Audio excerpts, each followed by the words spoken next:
was just one bag of our party size Frito scoops. Up next, I'm coming with some ground beef that I've already pre-cooked, and we're just gonna add that right into each of our tins. This is such a delicious, easy meal that we are making. Oh, it's so quick, so easy, and you can individualize and make them special for each one if you want.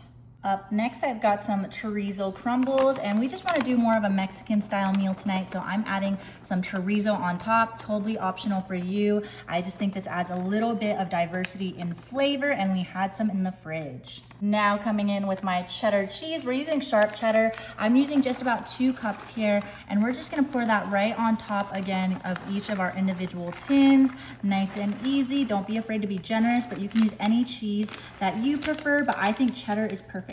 Now coming in with some fresh red onions. I just diced about half an onion. If you want to use more, feel free, but I think I just want this amount for my family because they're not huge into onions, but we do love a good red onion. Now coming in with some black beans. Oh, I love a good black bean on my meals. And if you want to substitute for pinto chili beans, you can as well. We're using 1 can, and we're going to add that all across all 4 tins. Up next, I'm coming in with some diced tomatoes, and we're gonna scoop just about 2 scoops into each one. And again, just 1 can. It is so simple, so easy. If you wanna dice fresh tomatoes, you can, but we're making this quick, easy for our family, and something that you can just make super quick and save it for later, or you can make it for your family, either or. All right, coming in with some medium ripe olives. I love olives. I used to eat them straight out of the can, and now we're just gonna add a handful into each one. Don't be afraid to be generous right in there.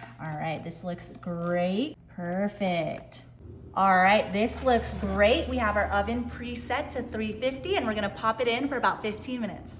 All right, our delicious individual nachos are all done in the oven. Look at that, perfectly cooked with that ground beef, the olives, the onions. It smells absolutely amazing. Now coming in with some cilantro, and we're just gonna add cilantro into each one. You can be as generous as you want, but I personally think this dish needs the cilantro topping, and I just like to cut it right in there. We're taking this to a party, like I said, so we're just gonna add a little extra for our guests. Perfect.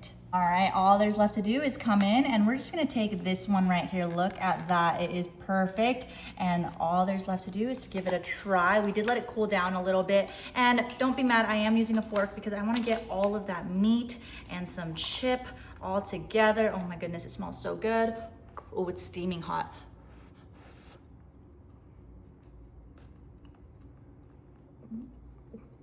Wow, That is so delicious. Oh, the perfect game day snack. You have to try it.